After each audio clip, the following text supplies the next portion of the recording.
Okay, we're going to go ahead and solve these inequalities here. This is from Unit 3. We're going to do questions 6 and 7 together in this video. I'm going to go ahead and write this out. So x minus 3 times x minus 3 times x minus 10. And I want to know when all of this will be less than or equal to 0. Okay, so a couple things we need to know. We need to know what degree this would be. So my leading variable, and if I look at all my x's, and I want to do a bunch of distributing x times x times x without actually distributing, you should know that you would get x to the third power. Now, the reason this is important is it tells us what type of graph it's going to make. Okay, it means it's going to make an S-like type shape, something that looks like this. If it had a power here that was an even number, then it would make some sort of U-type shape like this, like a parabola. And then again, if there were negatives out in front, we could flip both those if we had to. Let's get rid of that. The next thing we need is we need to know the zeros. Where is this thing going to cross the x-axis? And if I look up at this one, a number I could plug in that would create a 0 in that first set of parentheses is positive 3. And then you'll notice also a positive 3. No reason to write it down twice.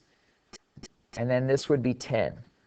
So comma, and we're going to say 10 here. Now, there is some difference between these zeros, and I color coordinated them different on purpose. This 3 here, you'll notice up above, it happens twice, so we call that multiplicity 2. This 10 happened once, so we call it multiplicity 1. And if our multiplicity is odd, then it's going to cross. If our multiplicity is even, it's going to bounce. So I'm going to go ahead and plot those points. This entire graph will all be done to the right here. So I might as well move this over this way a little bit. And we'll make 10 tick marks. 1, 2, 3, 4, 5, 6, 7, 8, 9, 10.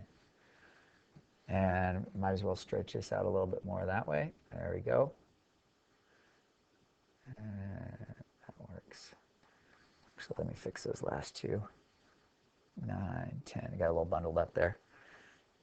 Okay. I'm going to go ahead and make a red dot here at 3. I'm going to make a blue dot here at 10. And the general shape of this graph is it needs to form an S. Okay, so it means it needs to, I don't know exactly where it crosses the y-axis. I could figure that out if I need to. But it's going to start down there, and it's going to end up here. And I need to bounce off the red dot, and I need to cross the blue dot.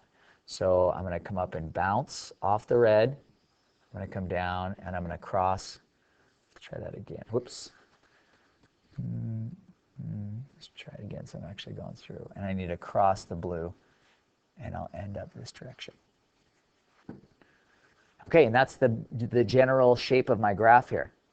Now, I'm going to go ahead and highlight in 2 different colors. You'll notice that all of this stuff is below the x-axis, or would produce y values that are less than or equal to 0. All of this stuff is above the x-axis, would produce y values that are greater than or equal to 0. And when I look at my graph over here, I have to read, what does this symbol mean? What is this inequality? Well, it says all of this math right here is less than or equal to 0. So I care all about all the stuff highlighted in blue. Okay, so my x values can go to the left forever. So negative infinity. And then as I'm going to the right, they'll bounce off this point. They'll go here, and they'll stop at this one. And so my y values will go all the way up to 10, and that's a closed bracket because it's less than or equal to, and I can include that in part of my solution. And here is my final answer. This would represent all of the x values that would produce y values that are in that blue range. Okay, let's go ahead to the next one. Same type of problem, except this one has a trinomial. So I'm going to factor it out.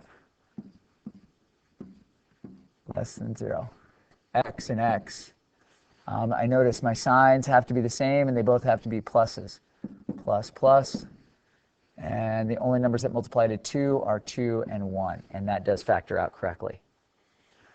Okay, again, what degree is it? Degree. Again, x cubed, so I know it's going to make that S shape. Change my highlighter here. You can also just, if you just put 3 here, that would work for an answer. Zeros. And again, I'm looking up at my x values. What would produce a 0 in that set of parentheses? Positive 2. What would produce a 0 in that set of parentheses? Negative 2. And you'll notice these aren't in order, and that's okay. What would produce a 0 in this set of parentheses? Negative 1. And you notice all of these occur one time up there, so they have a multiplicity of 1. So these are all going to cross. So up here, I'll go ahead and make my tick marks. 1, 2, 3 to the right. 1, 2, 3 to the left. I'm going to have, this time it's very important, I'm going to have open circles at all these. Because I notice there's no less than or equal to sign. So I'm going to have an open circle at negative 2, an open circle at negative 1, an open circle at positive 2. And the general shape of my graph needs to end here, start there, excuse me, and end up here. And I need to cross these 3 open circles. So I'm going to go up, I'm going to cross, come down, cross, and then I end up there.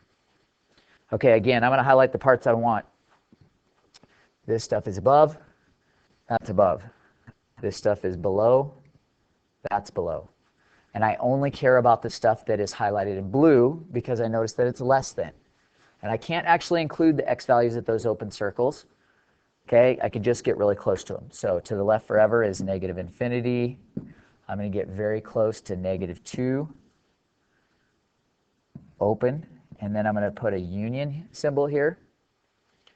And then the second part is, so that covers all of this part right here. The second part is this u here. And those values occur between negative 1 and positive 2. Open. Negative 1, positive 2, open. Final answer. And this encompasses all the x values that would produce a y value that is less than 0. Not equal to, just less than.